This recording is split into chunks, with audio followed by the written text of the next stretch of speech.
I gotta say, man, I'm having the time of my life watching you guys be this bad. That feeling is not mutual, but doesn't this kind of worry you? No.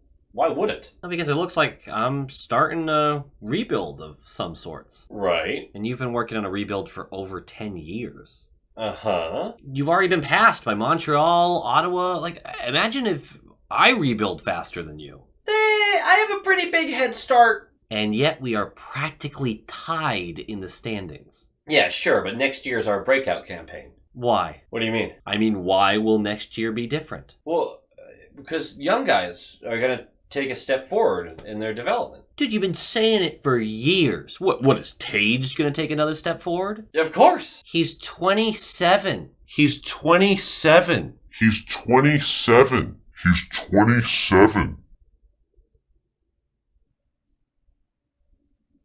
Huh. I finally broke him. Why am I so mean? Low quality fans of a high quality David Pasternak. That is not a dub. That is not a dub. And before we really get into it, I just want to recognize that many of you were rooting for this outcome in this game. And I don't think that's wrong or anything like that. I'm not judging you for it. So as I go through this and pour out negative thoughts about the Boston Bruins, I want you to know that I understand that. I sometimes feel like people aren't able to discern that, like, hey, I know it's good for us technically, but also this sucks. It sucks. We allowed another hat trick to the Sabres. We've allowed 3 hat tricks to the Sabres this year. At least. I don't think there's a fourth, right? Tage twice, Peterka once. Oh, God, is there a fourth? No, I don't think so. I think we're fine. Like, comment, subscribe. Nailed it. Check out the Discord. Check out the high-quality inspectors, which are greatly appreciated. I also, barring a pretty extreme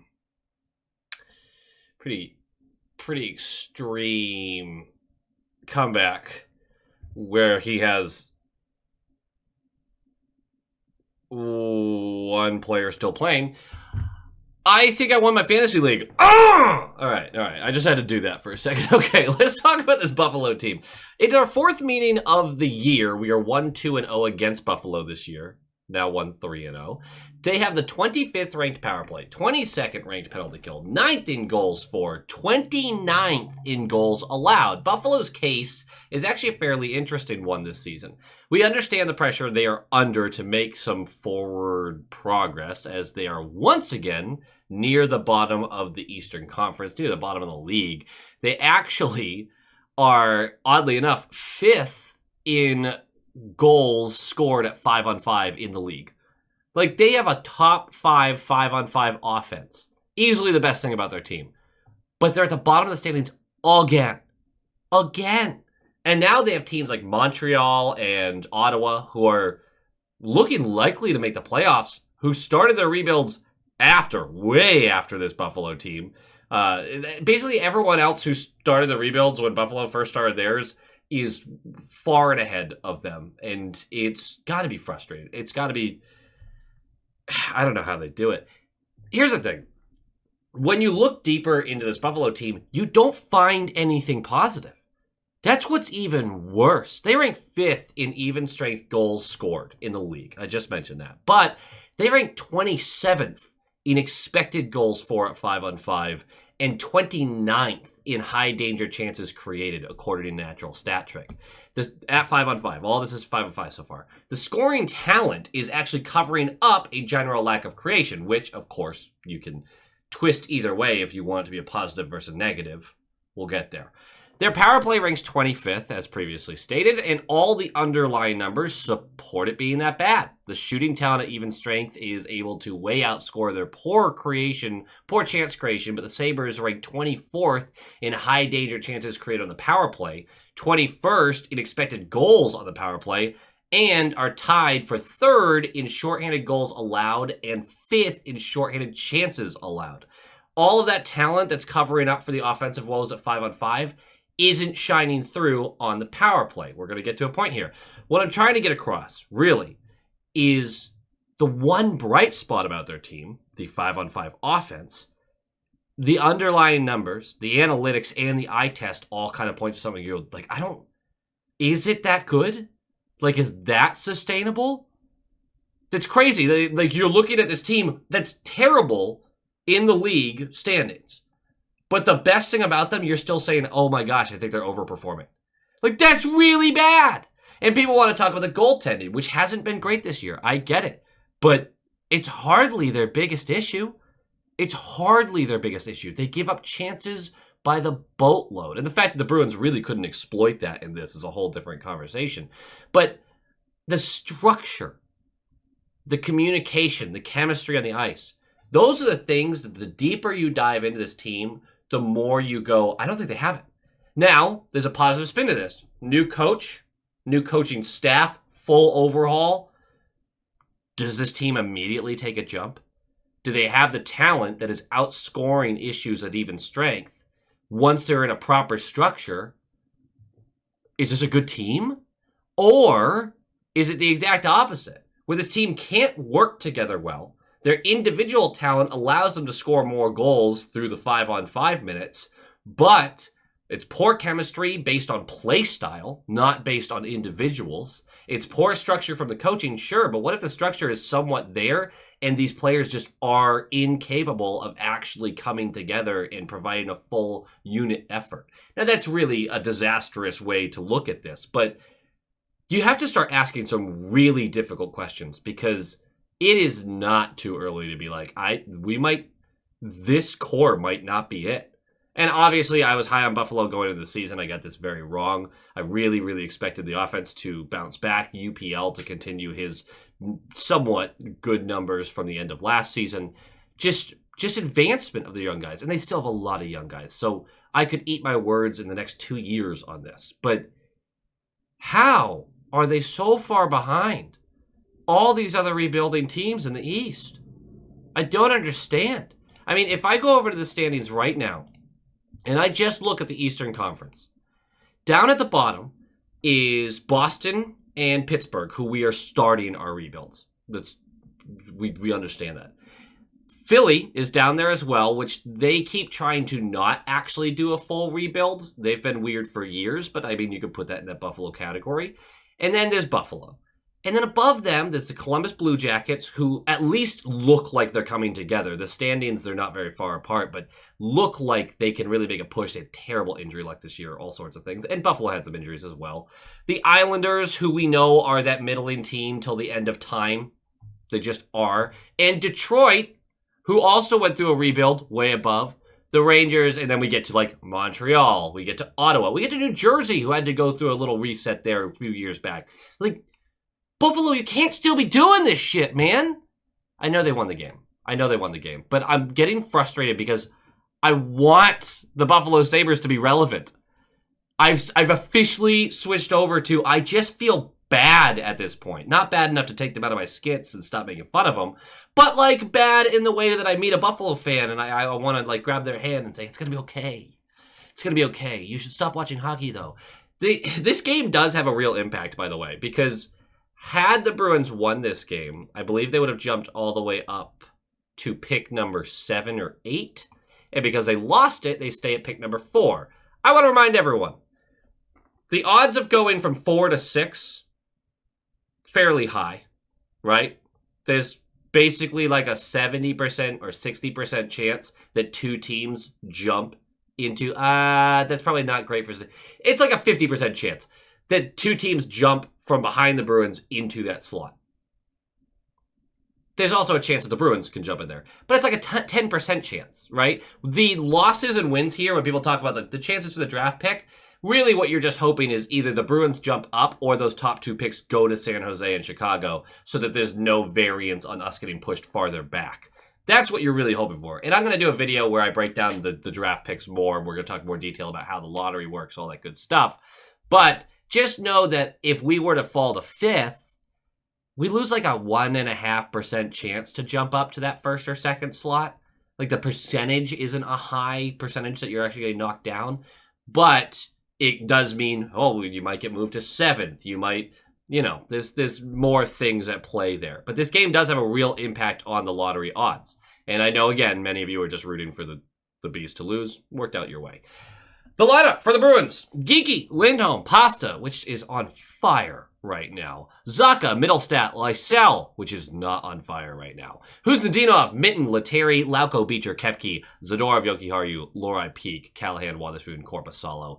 Hampus, out. Kostelik, out. McAvoy, out. We already know all of that. Let's talk about this game. Yeah, let's do it. Puck drops. Puck drops!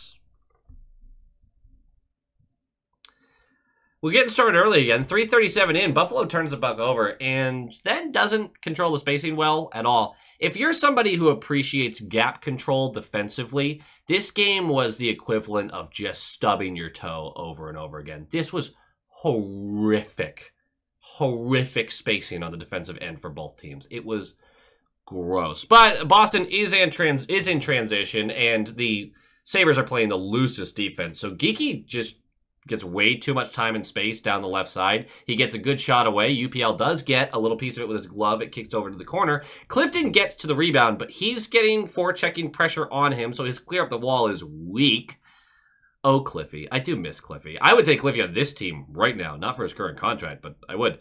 It does allow Jokiharju to quickly collect that weak clearance attempt and fling it from his spot at the right point down to Pasta in the left circle, who's loaded up. And everyone and their mother is expecting a one-timer bullet, including Ukko-Pekka Luukkonen, who sells out for this. And Pasta goes, oh, all right, well, I have Geeky and Lindholm just in front. And he just sends a hard pass to Elias Lindholm, who's skating through a dangerous area, taking body contact, but there's not enough tough defense there. Elias Lindholm just gets to fling it into the wide open net after UPL sold out for Pasta's shot. It's 1-0. And that, again, that top line has scored our last six or so goals. Woof.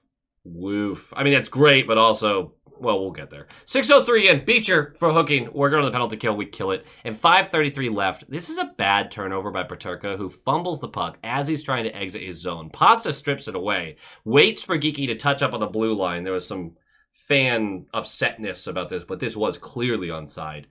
They jump into the zone. Pasta just gets to skate right down the right side and flips the puck to Geeky in the slot, who collects. He's got defenders all around him. Way too soft because he's able to put it on his forehand, shoot this low glove.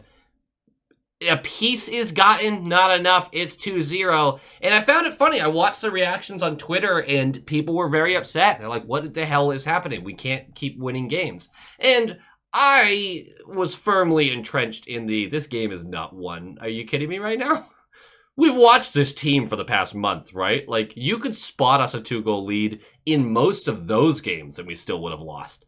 So I wasn't, like, concerned about that. Also, another win I wasn't going to lose my mind about it. I do not want to win a bunch of our remaining games. I would prefer the higher odds for a higher lottery pick, but at the end of the day, it's going to be what it's going to be. I'm not going to overly concern myself with this because the players are trying to win. That's just what it is. Like, it's not, players are trying to win. The Sabres have won like 3 in a row, maybe 4 in a row now.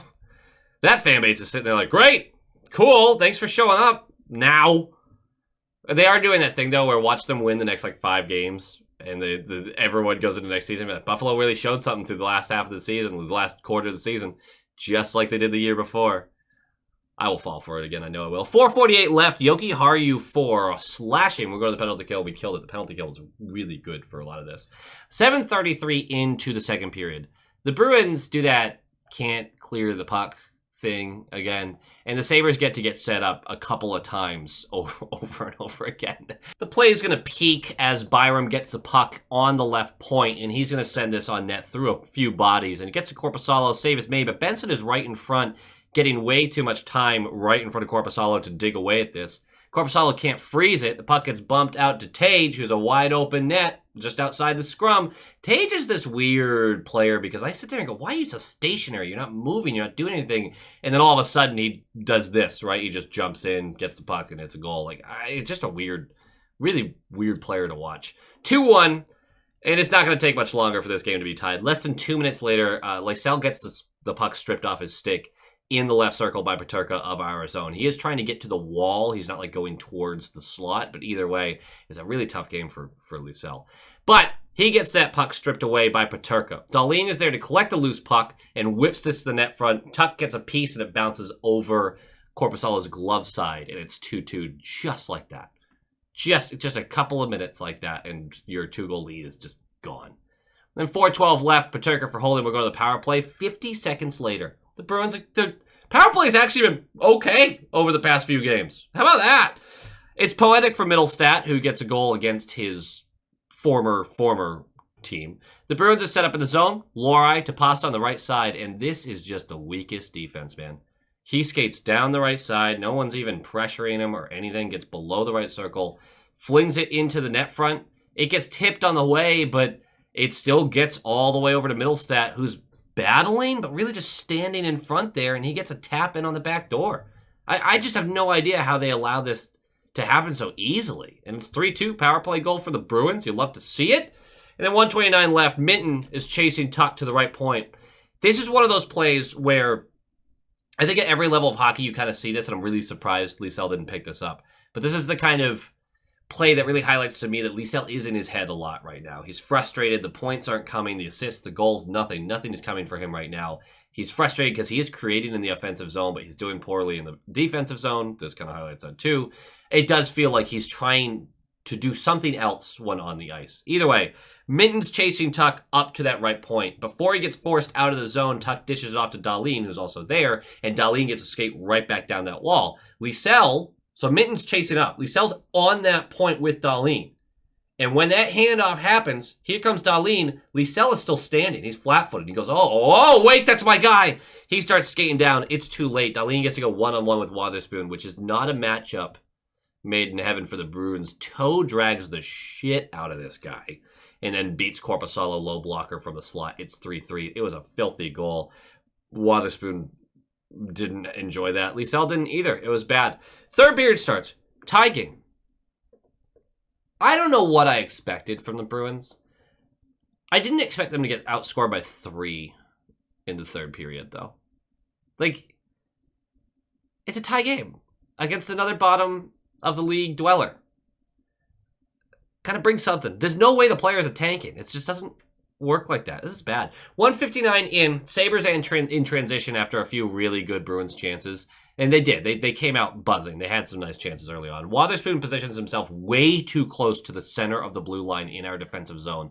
Once again, poor gaps here. Allowing Zucker, who's skating down the left side of the neutral zone, to receive a pass and just go untouched into that left circle, picks the spot high glove. Korpisalo actually makes, not the save, he makes contact with his glove, and the puck bounces up and lands perfectly in the back of the net, and it's 4-3. Korpisalo hasn't had a rough game in a very long time. I mean, he's had a few 900 games and everything, but he's been pretty solid, especially for a backup over the past month and a half. So I'm really giving him a lot of grace in this one. Also, we just don't care that much about the results right now. 4:36 in. Zucker launched on a long pass breakaway after Pasta's stick explodes, allowing for a quick turnover. Korpisalo gets enough of it with the glove to launch it on top of the net this time, though, where he will stand up and cover it. And then, a minute and 20 seconds later, another breakaway. This time it's really just Thompson wasn't playing any defense, and he was sitting behind our defense. I didn't see how that really formed. He was just cherry picking, I think, which, whatever, who cares. Nice move to get Korpisalo down on the breakaway, and he flips it in a backhand. It's 5-3, and then Thompson's going to get the empty netter. 6-3, that'll be a few minutes later. That is 3 hat tricks allowed to the Buffalo freaking Sabres on the season. 2 to Tage Thompson. Good for him. I don't think we've allowed...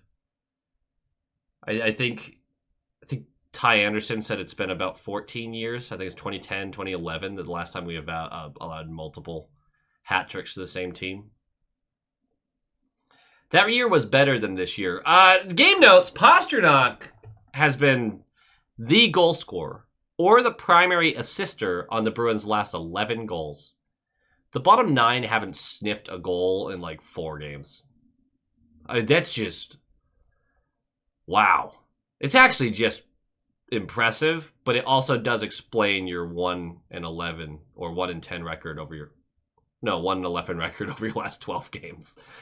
Yeah, 1-11-1. you're not going to make the playoffs too many years with a stretch like that. The other game note I have, well, also to add on that other game note, David Pastrnak should be listed on some Hart ballots. He shouldn't win it. I'm a firm believer that, like, you want the Hart ballot, you want the MVP of the league to be on a team that's in the playoffs. Like, I do think your team has to at least be good enough for that. I know it's supposed to be most valuable player and all that kind of stuff, but I don't know. It just makes sense to me. It should be on a good team as well. I get why people say the opposite, but he should get votes. 100% he should get votes. The other game note I am going to bring up here is I'm already seeing people saying they're done with Lysell. Now, there's two categories of people here. There's the category of people who have watched him for the past few games and are saying that they're done. And there's people who have watched him for years in Providence. And I mean watched him, not his highlights, but watched him play for years in Providence. And they're saying they're done. I don't think there's a lot of category 2 going on. But I'm sure there's some. For those of you who have watched a couple games of Lysell and you've decided that you're out on him, I just want to remind you that you would have also wanted to get rid of Marchand with the way his career started. I just want to point that out. Let the guy take his lumps. See if he can bring some value. You're not trading him until at the earliest the draft. To say you're just done with this, like, he's had a couple games in the NHL, and yeah, he has had some bad moments. He's had some nice creation moments too, but he's had some bad moments. I'm willing to bet on the skating ability. Obviously, next year is a huge year for him. He's going to be 23. He has to look like an NHLer at that point. Like, I'm with you on that. But to say that you're just done, I know I said it about Yoki Haru, but I've watched Yoki Haru in this league for years. I'm willing to let Lysell struggle through some of this stuff, especially when, I mean, look around the league. There's so many guys who it took till 23, 24 to become an impact NHL player. To get rid of the first round pick. Just get out of your mind and let the guy take his chances and see if he can develop into something. That's what we're hoping for there. I'm not going to be heartbroken if we move on from the kid at some point here, but I just think it's a little early just to say you're done if you've only watched him in the NHL. And that's just early. Good stuff. I think that's it. Go Bees. Go Bees! And of course, here at the end of the video, I love to give some shout outs to the fantastic high quality inspectors who help support the channel and keep this running. I super appreciate every single one of you, from the role player tier, the top line tier, and of course the all-star tier.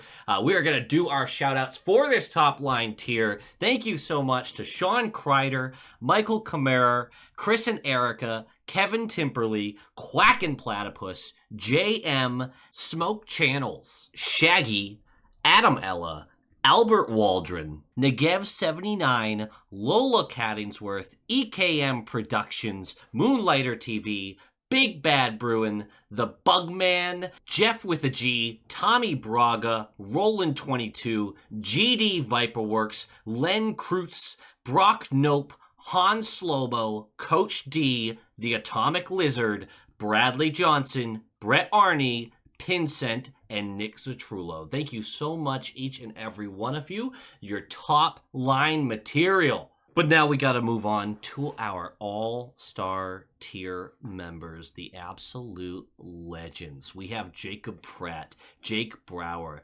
Dampen, JG's 12, Mark S., Ann Hustis, Tim R., Lorenzo Wood, Penny Pasta, Levi Catalani, Boston Stringler, Bagel, Nightmare Eco, John Kirk, Joel, Stealthy Potato, Heil E. Coyote, Darren Woodbury, Abraxion, Wolf Warrior, Vinny, Adrian Winter, Tupton D. Tashi, Bruins Smash, D.A. Kingery, The Only Newts, A Tasty Snack, Dutes42, and Jeremy. Thank you all for all of the support and love that you are all giving.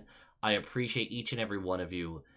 And as always, Go Bees!